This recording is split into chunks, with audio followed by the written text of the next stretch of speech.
हमारे लिए और गांव के लिए भी खास तौर से आज एक दिवसीय पंडित दीनदयाल उपाध्याय पशु कैंप का आयोजन आपके गांव में किया गया है। तो मंचासीन प्रधान जी, हमारे किसान भाई और इधर हमारे दोनों तरफ बैठे हुए हैं ये रूप बसंत जी पशुधन प्रसार अधिकारी और श्यामवीर जी पशुधन प्रसार अधिकारी।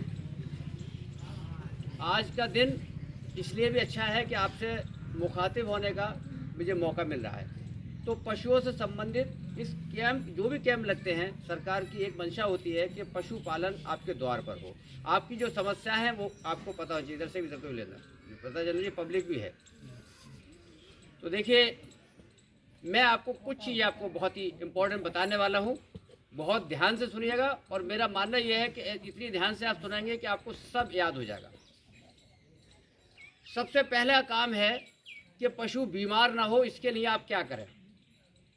पशु जो बीमार होता है उसमें बीमारी में जो सबसे बड़ा रोल है वो है पशु स्वामी का, जो भैंस पालते हैं उनका। अब ये कैसे पता चलेगा कि आप भैंस पालते हो, आप पशु बीमार क्यों करोगे?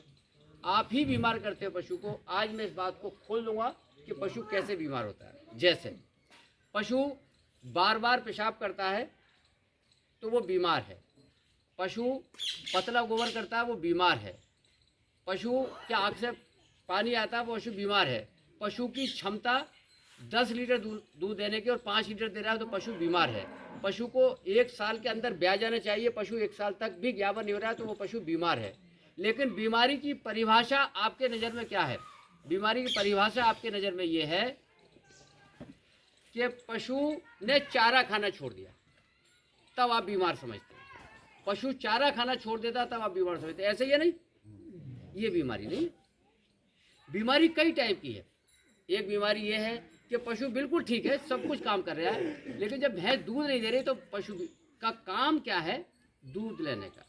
भैंस का, गाय का काम क्या है? दूध लेने का। और वो दूध नहीं दे रही और सब कुछ खा रही है तो वो बीमार है। बैल है, उसका काम क्या? हल में चलने का, और वो लंगड़ा पड़ा है तो उसका कोई उद्देश्य ही नहीं बचा। तो हम पशु से उसकी क्षमता के अनुसार ज़्यादा से ज़्यादा दूध कैसे प्राप्त करें, इस पे हम चर्चा करेंगे। और दूध पशु को कैसे देना चाहिए।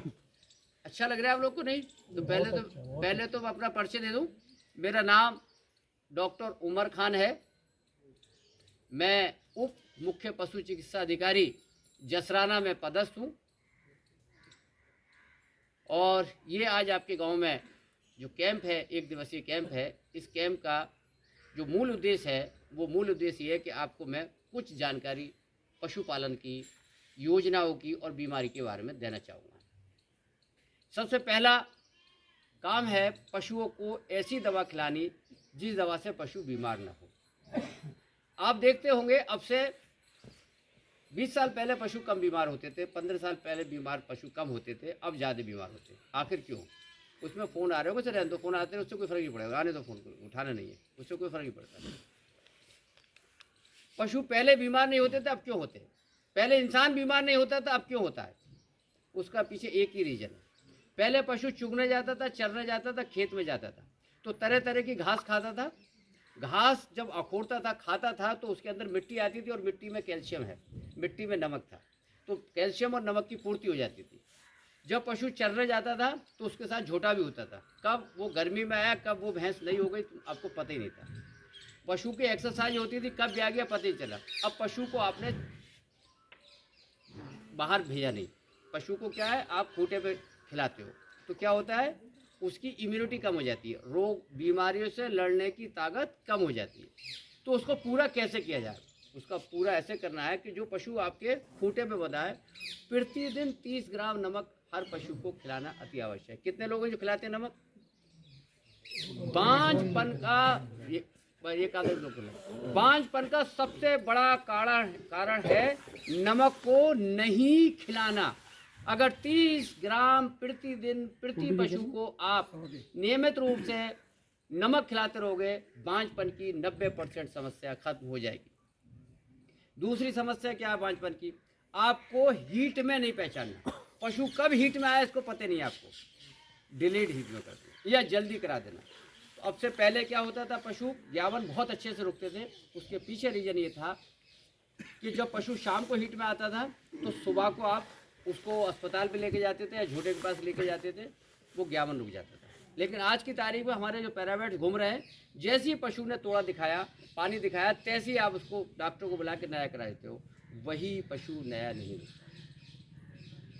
चूँकि 12 घंटे के बाद भैंस में और गाय में 18 घंटे के बाद सीमन को छुड़वाना चाहिए, झोटे को छुड़वाना चाहिए, तो बांझपन की समस्या खत्म हो जाएगी। लेकिन हम बहुत जल्दी सीमन डलवा लेते हैं और उससे बांझपन की समस्या बन जाती है।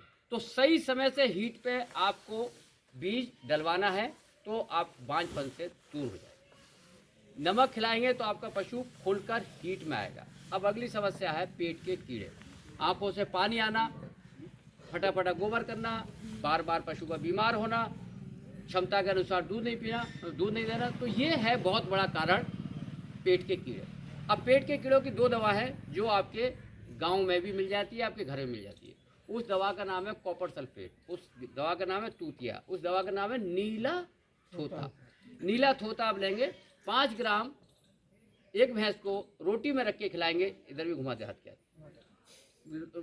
आप 5 ग्राम एक पशु खिलाएंगे, 1 रुपये का भी नीला थोथा 5 ग्राम नहीं आएगा। 1 रुपये में आप एक पशु की डिवर्मिंग, 1 रुपये में 10 पशु की डिवर्मिंग करा सकते हैं और पशु की डिवर्मिंग हो जाएगी, मतलब पेट के कीड़ों की सफाई हो जाएगी, पेट के कीड़े निकल जाएगा। जब पेट की सफाई हो जाएगी तो पशु की रोग प्रतिरोधक क्षमता पशु की बढ़ जाएगी।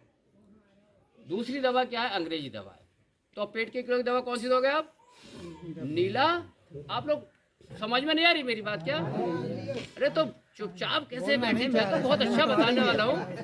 हाँ, मेरे बारे में तो लोग कहते हैं कि मेरी कोई बात लोग भूल नहीं पाते, लेकिन आवाज़ निकल नहीं रही। तो नीला थोता देना आपको।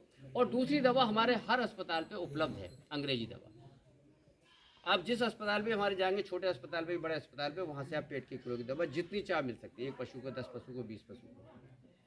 वहाँ पर 2 टाइप की दवा मिलेगी, 51 पशु के अलग और खाली पशु के अलग। बताओगे मेरे 2 पशु 51 है, 4 पशु खाली है, जाके दवा लाओगे अस्पताल से और दवा खिलवा दोगे तो पशु की ये समस्या खत्म हो जाएगी। चलो पर